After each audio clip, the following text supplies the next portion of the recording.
U grko-katoličkoj liturgiji više puta tijekom slavljenja mise preslavitelj upozorava okupljeni narod riječima ovim ili sličnim: pazite, pazite, pozor.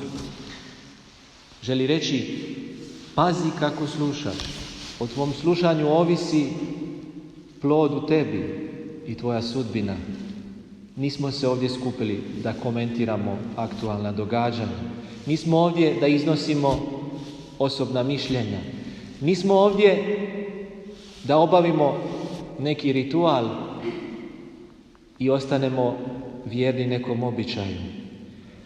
Tu smo da čujemo ili ne čujemo riječ. I u tome je naša odluka.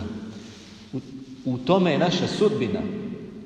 Zato, brate i sestro, kako sada slušaš, tako će ti biti u ovom životu i zauvijek. Ne govoriti osoba svećenika, nego osoba Isusa Krista. Kako ga čuješ i prihvatiš, tako ćeš biti. Takav ćeš biti i tako će ti biti. Božja misao, mudrost, volja, riječ. To je riječ. Naš iskon, praizvor postojanja, prapočelo, počelo i jedino počelo, izvor bitka, tajna identiteta, logika jezgre naše opstojnosti.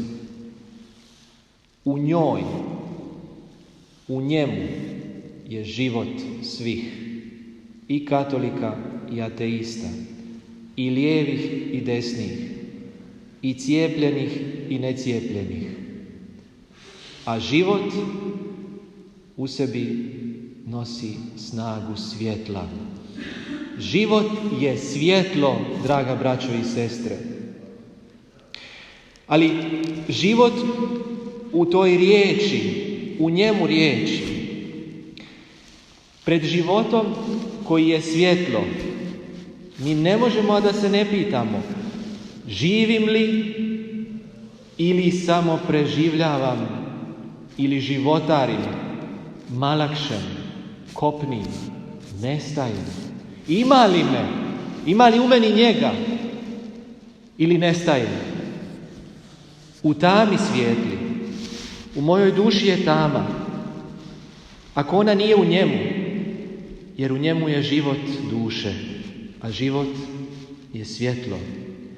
Ali ne samo da je moj život u dobroti Božje stvaralačke misli željen, zaštićen, zakriljen, skriven. Ne samo da je moj život u njemu, riječi, nego i on, riječ, dolazi k meni, k nama, njegovima. On dolazi, on dođe. Nije njegovoj ljubavi bilo dovoljno da smo u njemu, nego je on poželio biti među nama, u nama. Nismo se uspijevali staviti u život svjetlo, pa se život svjetlo ponudilo da se stavi u nas. Nismo znali živjeti pravim životom, pa je pravi život pokucao na naša vrata i pitao: prihvaćaš li da ja život živim u tebi, budući da ti bez mene ne živiš? I ja i ti ga ne primismo, a on ne prestaje objavljivati snagu i veličinu svoga života.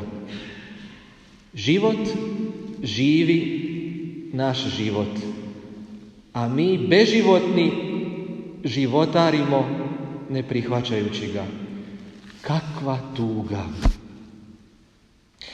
Život je kako Isus živi. Dragi brate i sestro, želiš li živjeti? Zaživi u Isusu. Još više, dopusti Isusu da živi u tebi. Slava njegova trebamo biti ti i ja. Zato ju pokazuje da se život pravi, njegov, u nama proslavi. Jer slava je Božja, živi čovjek, a to je milost i istina, njegova slava. Samo su dva puta. Živjeti više ili živjeti sve manje. Život hoće rasti, srce se širiti. Samo su dva puta. Biti sve širih grudi i srca, širokogrudni, ili nestajati i gušiti se u tužnoj uskogrudnosti. Samo su dva puta. Otkrivati nove vidike, mijenjati se na bolje,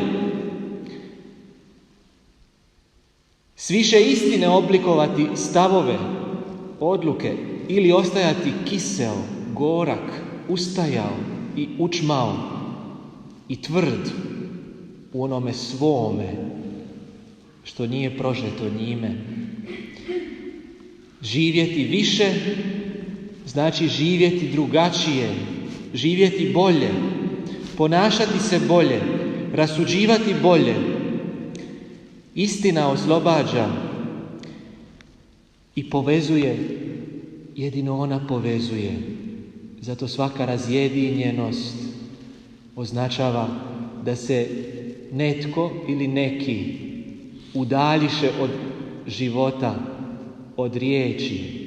I nema drugog puta da se sjedinimo, nego da se u njemu nađemo. Da i svi prihvatimo neke odredbe svijeta, opet se ne bismo sjedinili, jer nije u njima snaga sjedinjenja, nego u njemu, riječi, životu, u komu je i sloboda naša i slava naša. Slava Božja je živi čovjek. Ali živi, onaj koji živi, naš život je Isus, u Isusu hostiji. Ali preslabi smo živjeti u njemu. Zato je Isus hostija došao k nama. Dolazi meni i tebi, kuca. Želiš li živjeti? Hoćeš li svjetlo? Hoćeš biti kao vlasnici betlehemskih apartmana i odbiti me? Ili kao pastir koji me prima u svoju spilju? Hoćeš li ostati nemoćan u beživotnosti, u bezobličnosti? Ili ćeš primiti moć da budeš Božji, da živiš, da budeš slavan u mojoj slavi? Mrzitelji života vjeruju da je Isus u hostiji, zato kradu hostije. Jučer je u jednoj župi se dogodilo oskvrnuće. Provalili su u sveto hranište i ukrali svete hostije. A nama se život u hostiji daje, u ljubavi, rado. I čovjek se pita, pa vjerujemo li mi da je Isus život u hostiji?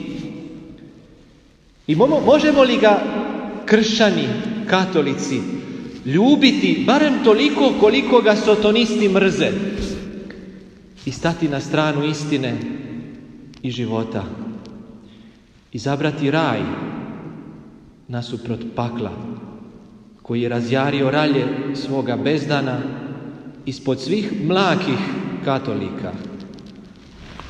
Prosvijetlio nam Bog oči srca da upoznamo kolika je snaga u pozivu njegovu. Amen.